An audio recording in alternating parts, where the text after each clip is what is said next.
The Seattle Mariners finished up their first 4-game set of 2025, 2-2. Joe and I have some thoughts about this offense, how they performed, and maybe some concerns that we have moving forward with this team. We're then going to introduce a new segment to this podcast called the Operation Overreaction or something. I don't know. Let us know in the comments what we should call it. I'm going to wrap it all up by talking about the Detroit Tigers series starting on Monday. Thank you guys so much for watching episode 178 of the Hit It Here podcast, part of the Bleav Network. And bear with me, because these are all the people we met at opening day. Here we go. Not even all of them, because some of them we didn't get names. So if we didn't catch your name, apologies. But everyone that we saw, bless. Yeah, appreciate it. William and Midge, Nick, Brian and Sunshine, Chris and Vanessa, Jack and Dom, Mariners Maven, we met there, Nate. Good Dap to Joe Guy, Jake, Corey, Kyle, Darian and Tyler, Tanner, Brendan, and Jacob, Fred, John, and no name Seattle Simply Seattle Hat. Nice way to word it that way. Thank you. Who also said hi to the Marine Layer podcast. We appreciate you guys for saying hi to us at opening day. Again, if you guys took any pictures with us or anything, please send them our way so we can put them on this board behind me. And Joe, we're here in person again. Yep. I know you missed today's game, but overall, how we feeling? Like there was stuff left on the table for the first 4-game set, and I don't want to say it's early. I don't want to say anything like that. I want to try and be would it be more objective this year? Or I don't know. I just don't want to give as much of a leash, I think. But I also don't want to doom and gloom. I think there's still positives, and I think there's room for growth, but there's always going to be room for growth. It's just when you watch the 4 games like we did, or I watched 3 of them, like you could tell, even the wins, that there is more to be done. And there is especially more to be done in the 3rd game specifically, where I'd say the 2nd game, the Mariners lost that. Or like the Athletics won that game against the Mariners. 7-0 shutout, like of course. 4-2 on the 3rd night with Miller on the bump. The Mariners lost that game. Yeah. The Athletics, sure, they won, but I'd say more so pendulum swung because the Mariners lost as opposed to the other way. Yeah, and I think that what you mentioned with not saying it's early and not saying that, like, oh, there's a lot of season left.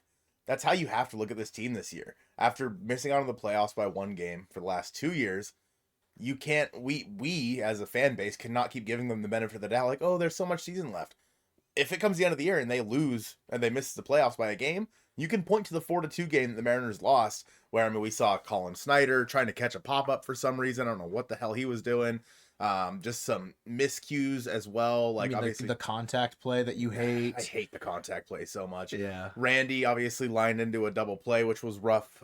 Big scoring opportunity there for the Mariners. So a very winnable game. The Mariners could easily be 3-1 right now. And yes, they could also easily be 0-4 based on how they've played. But I think it just kind of leads into some of our larger concerns that we have with this team right now. The offense being one of them. Yeah. Situational hitting is something that it just feels like the Mariners were so locked in for spring training, and it feels like there's no focus right now. There's not. Like, situational hitting, it's out the window. They practice it all spring, every single day in batting practice, and it feels like it's completely gone. And I don't understand how that's possible, how this team can come out of spring scoring the 2nd most runs in literally all of spring training. Sure. To looking like this, struggling to put together hits, struggling to put together runs, striking out 13 times in a game, 12 in a game, and going 2 for 19 with runners in scoring position. The situational hitting's not there, and I think that's a big problem. Well, it's because the kids aren't there to play. Laz isn't there. Shelton's not there. Colt Emerson's not there. That's what it is. That's precisely the reason. So anyone that wants Laz up right now, maybe you were right. I don't know how reasonable it is, but I wonder if there's a way that they could stop their spring trade, like send all the main guys, the 26-man roster, back to Seattle like 5 days early, and do like 4 days in a row of just exhibition scrimmages against each other on like UW's field, or obviously like they can't play in Seattle because then they'd ruin the field. Right. They need to go somewhere that they can get reps in the cold, in like and like climatize themselves, because the warm weather Peoria offense is night and day difference than what we've seen so far. And I don't want to say it's, again, there's a lot of it's early potential, right? Because it is. We're 4 games in. Mm-hmm. Will this continue to persist? Will we have got like the over half the lineup with batting averages less than 100 the remainder of this year? No, that is unrealistic to assume that will sustain in such a way. But this they were a very frustrating 4 games, I would say. Like, there's good moments in a couple of them, but yeah, the concerns with situational hitting. I mean, what, Polo is like the one guy as it stands right now. It's hard to say, like, swing decisions, or people just like too excited about being back to opening day in Seattle. Like, Julio, yes, he absolutely pimped a homer in the final game, but some of his swing choices and swing decisions, it's like he was guessing every single time. And yeah, pitching's hard. Pitchers are great now, but at one point in the game today, JP Sears was 5 1/3 scoreless with 7 Ks. Jeffrey Springs struck out 9. Mm-hmm. Like, they're not bad pitchers, but it's the same conversation from 22, 23, 24 of we're making anybody and their mother look like a Cy Young contender. And as far as like concerns beyond that, situational management is something that I'm a little worried about. Not that like Dan's in over his head or anything, because again, he managed 34 games last year, Something like that. so he hasn't even like, maybe he's eclipsed 40 finally regular season games. If you want to count spring training, then sure, he's gotten some reps under his belt. But some of the bullpen decisions have been interesting, and whether or not they don't think they have a better option for the 8th with Trent Thornton, because they went to Santos in the 7th. Yep. So I think that's the idea, is they're building Santos up to be the 8th until Brash comes back. Then he can go back to being the 7th, or however it kind of shakes out on any given day, because it's not going to be the same 8 guys every single day that are going to be available. But Santos seeing the 7th, I think, makes sense, because they want him to get more comfortable pitching in big league games again. It's just, beyond Santos, who do you turn to? You went to Snyder the game before. Obviously didn't turn out exceptional for you, but you don't go Munoz there in the 8th. But in years past, they would have. I think they should have. And they should or could have. Obviously, he doesn't bite you in the butt in the final game, but some of Dan's situational managing and pinch hitting, or lack thereof, or however that's gone in the bullpen, I'll just be curious to see how that continues to develop. If that continues to be a problem, a slight problem, where you can really point to a decision that was or was not made as like, oh yeah, that definitely lost us this game. Mm-hmm. And I think that when you look at the opening game of the series, we talked about it a little bit on the short, was the bunting. Yeah. Like, a lot of like called for bunts. I mean, we saw them during spring training bunting to start every round of batting practice for them. I understand trying to bring back bunting with what we saw with Victor Robles and Luke Raley last year. Sure. But watching Victor Robles try to bunt and then he fouled off the first one and just completely missed the second one. Like, come on. Clearly, let him do his own thing. Let him hit. I mean, he hit 330 or whatever it was last year. Let him hit. I don't know. It's an interesting scenario, because while I think that small ball is something this team desperately needs, I think that they almost are better off doing it by swinging the bat than they are bunting, because they downright suck at bunting. They're horrible. They have been for years. Or maybe bunting is just horrible in general. I mean, it is, but like is that a concern for you? As if the bunting persists? Yes, okay. That is a concern for me. It should not persist. With that being said, Victor got a hit today on a swinging bunt. Worked out great. But I'd rather him have the potential to hit a ball in the gap and then, oh, darn it, oops, a swinging bunt, instead of giving yourself, literally, you either get this bunt down and it's a good bunt, or you're out. Mm-hmm. Like, give yourself the potential, and if it ends up being a swinging bunt, it works out great. If not, whatever, at least you swung. And so that's a hard one for me. You mentioned Trent Thornton. I was personally pretty shocked to see him in the game in the 8th today, especially after you went to Colin Snyder while you were losing yesterday. That was a little interesting choice there from Daniel himself. I think that Thornton, as Switch mentioned it on Twitter, it was bad process with good results. Yeah, So, task failed successfully, exactly. or vice versa. Yeah, And so I think that while I understand using Trent Thornton in that spot because you don't want to go back to back with Colin Snyder, you don't. I mean Santos, you don't really feel comfortable putting him in those spots yet. It was what Butler. It was 9-1-2-3 that Trent Thornton ended up facing. So he faced Butler and he faced Rooker and those guys and Bleav. Like that's not who you want Trent Thornton facing. In a perfect world, you go Andres Munoz there. In a perfect world, you go Matt Brash there, obviously. But I don't know, man. It's like until this bullpen's healthy, you really have to try to piece it together, and it just shows how little confidence they have in the rest of this bullpen behind Andres Munoz to be able to put these games away, and that worries me a little bit. I think so. Did they go to Spire in Saturday's game? I can look because I feel as if, and you don't want Spire pitching to Rooker, so I get that. But yeah, they did. I think okay. Because and then it's Sauce, and Sauce didn't have a good outing either. So, yeah, there's just not a lot of confidence being built by outings from the relievers either. Where, what other option does Dan have? Right. It's like, are you going to Bizardo? No. You're going to Carlos Vargas? No. Okay. Sauce hasn't looked good. Okay, you don't trust him to get out of lefty because Bleav's up. Right. Like if they pull Thornton after not getting 9-1-2 out, and they go to a lefty to face Bleav. How has that worked out for you so far? And yes, it's one outing for a reliever.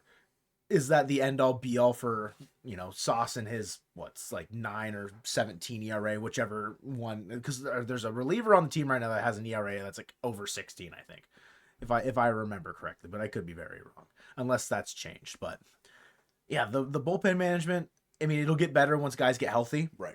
It's a good thing that, I mean, did 3 out of the 4 starters give you quality starts? Yes, I think. Yeah, because Luis didn't go 6. There you go. Luis only went 5. Yeah. So it's a good thing that the starters did what we expect them to do, which is keep the team in the game. But there's definitely a lot of cause for concern surrounding multiple facets of the team. It's a little windy out there. Just a little. And it's only 4 games in, which is not something that any team that has aspirations of making it into the postseason, maybe taking down a division title, which I wholeheartedly believe that is their aspirations. It's just, can they take it and put it on the field and perform night in and night out like they need to? That is a team that does expect to achieve those results. And I think a lot of it is, again, you can say it's early. You could say it's only the first series, but with what this team's done over the past couple of years, we just know we can't say that because every single one of these games matters. And I think it's the lack of focus and that worries me the most. And I tweeted the other day from the Mojo account. I said, well, looks like they were really, I don't remember what I said. Something about every game matters. Every game matters. So much for every game matters. Yeah, so much for every game matters because you have. That was after Snyder, Polanco, and Cal all decided they wanted the ball to touch the ground. Yeah, they were really good at that. Or like in Sunday's game, like JP Crawford just airmails a baseball. Should have been an out in the first inning. Now, granted, it only ended up costing Brian Wu 2 more pitches, and JP made the next play. But it's just sloppy baseball, and you just can't have that. It leads to, runs being scored and eventually, losing that baseball game. And I think that that's something that the Mariners need to clean up. And again, maybe they're just knocking the rust off from spring training and whatnot, but that's why you play spring training. That's when you're supposed to knock the rust off. Like, you're not supposed to have rust after spring training. That's the whole point. And so, yes, I'm not trying to be a doomer. I'm not trying to be, hashtag mad online. But I do want to say it's a problem. They need to fix it. Let's talk about some positives really quick, Joe, because there were some positives from this series before we move on to our new segment. Ryan Bleav played pretty well. Yeah. Stealing a lot of bags, playing good defense, working counts. I mean, he drew, 4 walks in this series? Maybe 2? Sounds right. Yeah. Something like that. I don't know. He's on base at least twice, and he stole second. They airmail it into center. He's on third base. I think that happened twice this series. That's what I'm saying. Yeah. So Bleav looked really good. Polanco looked really good. I think all the starters, even Luis, I didn't think he looked bad, but just couldn't find the strike zone. Really well. Couldn't find it as well, but there's definitely things for the team to build on. And if Bliss continues to play well, I'm hopeful that his impact is felt in the ways that he's able to, like, just what he's done, playing good defense and causing chaos on the base paths. Right, which is basically what Victor Robles did last year. I mean, I'm not saying that Ryan Bliss is going to go out there and hit 330, but if he can go out there and cause problems on the base paths like he has, put himself in a scoring position, make it so the Mariners have more chances to score, that's exactly what he needs to do down there in that 8 spot. Yeah, he hit 111 in this series, but like, I think the hits will come. Like, it's early for that. For batting averages, it's early. Okay. Yeah, I mean, Tyler Soderstrom's batting 467. Yeah, like, that's not gonna continue. He's the best player in baseball. Jorge Polanco, like, where I think he's hitting 500. Yeah, but look at Soderstrom's OPS. I can't read. I'm sorry. look at Aaron Judge's OPS with his stupid torpedo bat. Yeah. Some more positives. Again, Joe mentioned the rotation. Logan Gilbert, I mean, looked great on opening day, even after getting hit in the buns or whatever With the line drive. Yeah. Who else looked pretty good in this series? I mean, Polo, like we just mentioned, looked great. A good sign for Julio to hit that ball 432 feet into the upper deck in left field to pull a ball like that, because we didn't see that much early on last year. I think that's a big deal. Mm-hmm. I think all 3 homers that were hit, all of them were mistakes. Mm-hmm. And that's encouraging, because last year at certain points, they would just let those pitches go by because they weren't in the Brant Brown box or whatever. So, I mean, it was a first pitch slider to Julio, right? Yep. That he absolutely just torched. Polo's was another really poor pitch over the middle of the plate. Randy's was the worst frisbee slider I've ever seen, just hanging out in the middle of the plate. So, I mean, that's what the one to Julio was. Yeah, I mean, terrible frisbee slider. It's just coming from the other way. Yeah. So I think that's a good sign too, of like punishing pitches and punishing mistakes. If they're able to do that more often, I think situational hitting and more moments like that likely will happen. It's just seeing it, they need to do it. They need to actualize our thoughts. Yeah. I think that there's a lot of stuff to build on going into the Tigers series. And talking about positives was fun. How's your overreaction looking? However, Operation Overreaction commences now. So what we're going to do each podcast is one of it. So I'll come up with one today. Next podcast will be Joe. We're going to come up with overreactions that we have. It could be about anything. It could be good. It could be bad. We could come out with it about players, about the team as a whole, etc.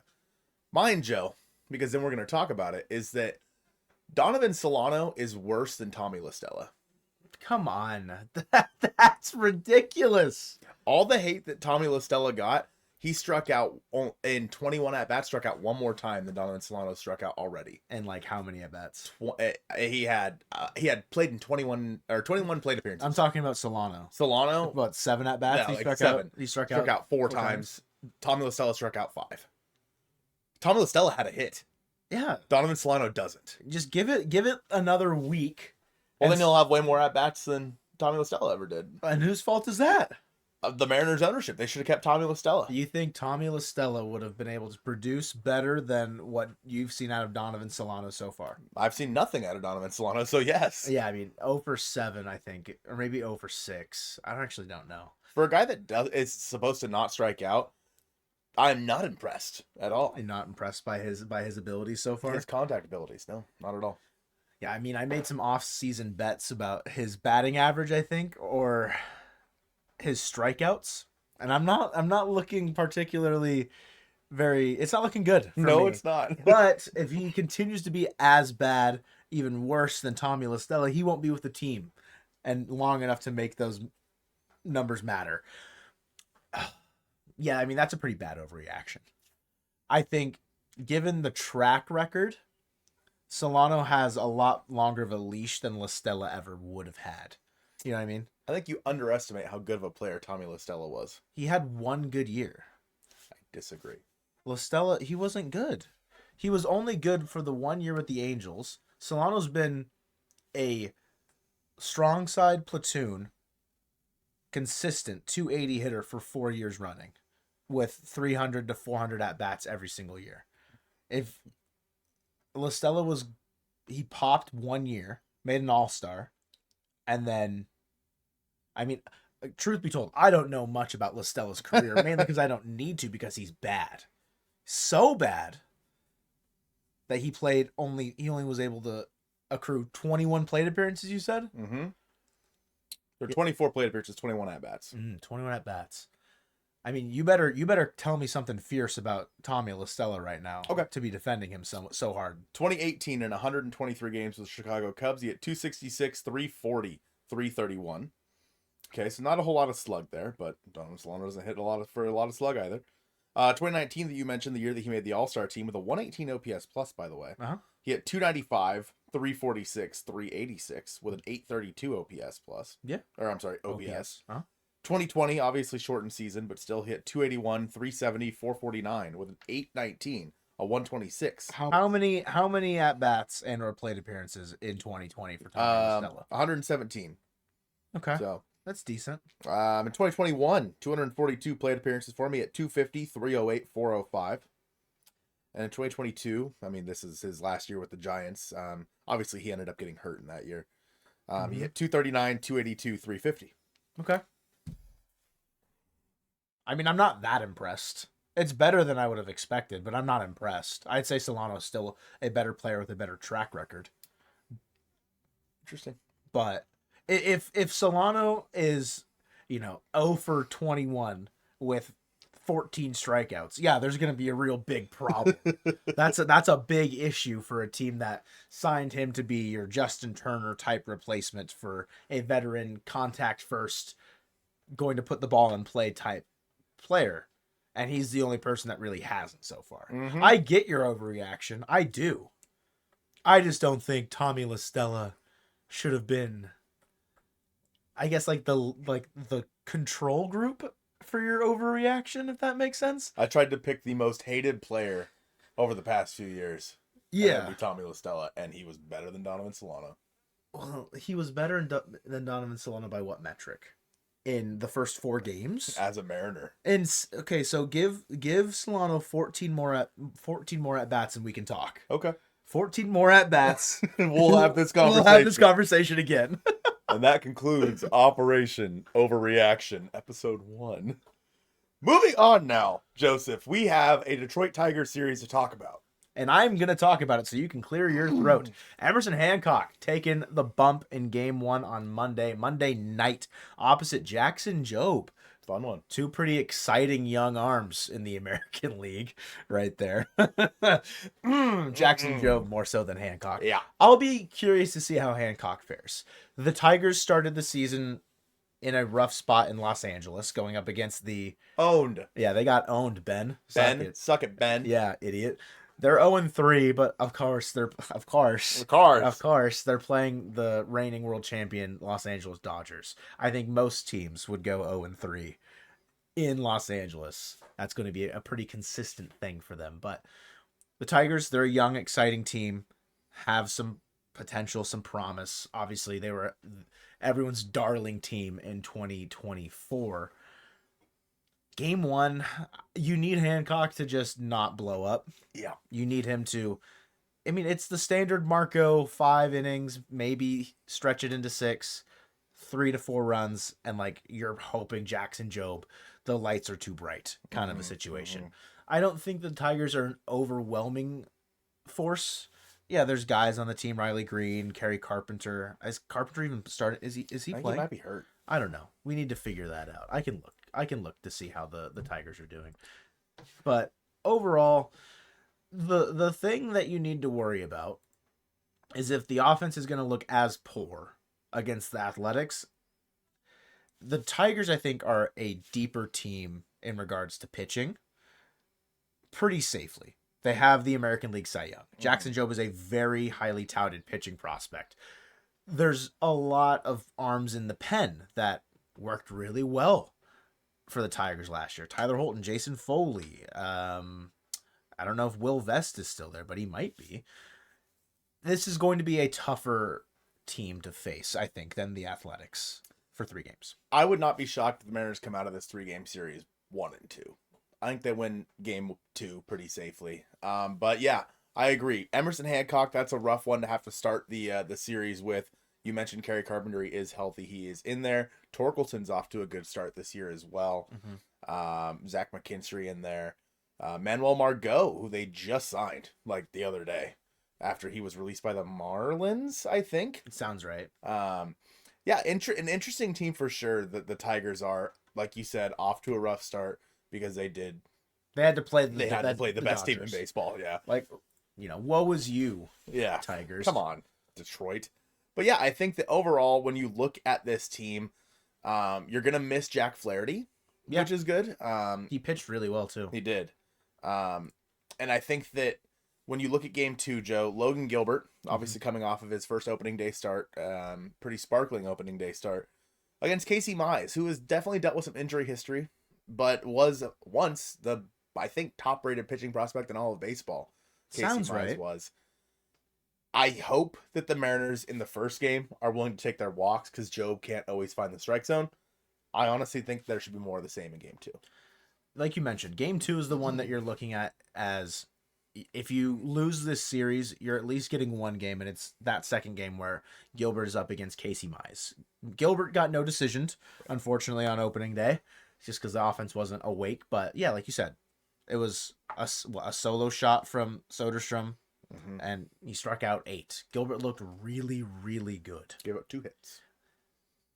I would expect a Tigers offense that was competing in certain games with the Dodgers to be able to maybe get to Gilbert a little bit more. Obviously, Gilbert's a phenomenal pitcher. There's no discredit there. He's just going to have to be more careful.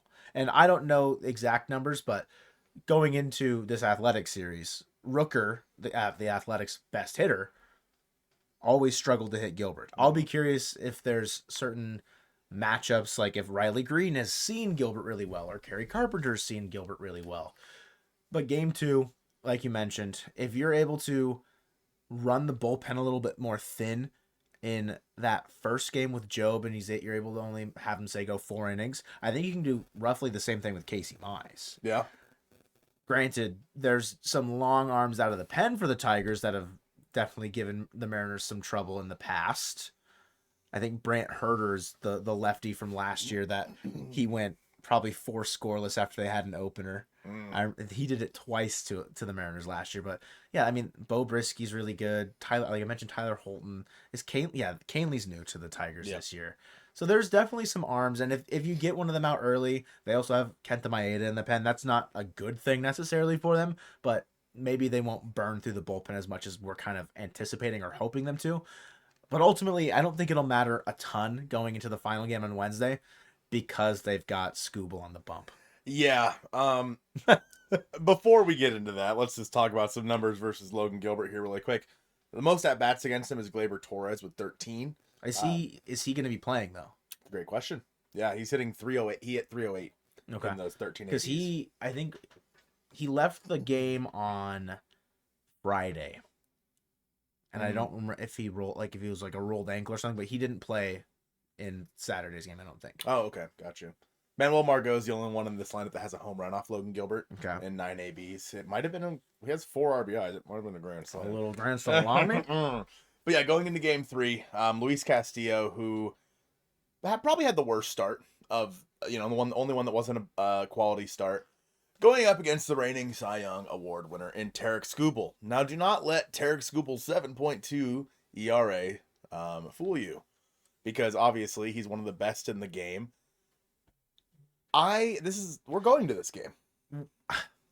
If they made Jeffrey Springs look like Tarek Skubal, I can only imagine what Skubal's going to Randy look like. Johnson. We're watching the Mariners as a rookie difficulty play on GOAT in MLB The Show 25 is what it might feel like. But also, they could get lucky. They could go up there with their eyes closed and swing away and lift one out to the pen. Who knows? Yeah. Anything can happen, and that's the beauty of baseball. But Skubal's, like you said, Skubal's 7.2 ERA is quite misleading to start the year. Yeah, I think that there's a chance we see a perfect game that day. Oh, stop it. It's obviously going to be a day game after a night game, so Garver's probably catching that game. He caught Luis Castillo in his last start. You probably, once again, I don't know if they're still planning on starting Dylan Moore at second base on days against lefties. I don't know what they're doing there. And then you probably see worse than Tommy La Stella, Donovan Solano in there versus Donnie a left-handed Donnie pitcher. Barrels is taking Scooble Yahtzee in game 3, dude. It doesn't fit my narrative. So. It fits mine way too much. Yeah, it's that's gonna be a rough match. I mean, Castillo, hopefully he can kind of nail it down. He didn't, like you said, he looked okay, but not great in his first outing of the year. Rough series, man. I think that overall the Mariners really needed to win 3 of 4 versus the Athletics to be okay with losing 2 of 3 in this series versus the Tigers, but that did not happen. We'll just have to wait and see starting on Monday. But we appreciate you guys watching this one, and go Mariners.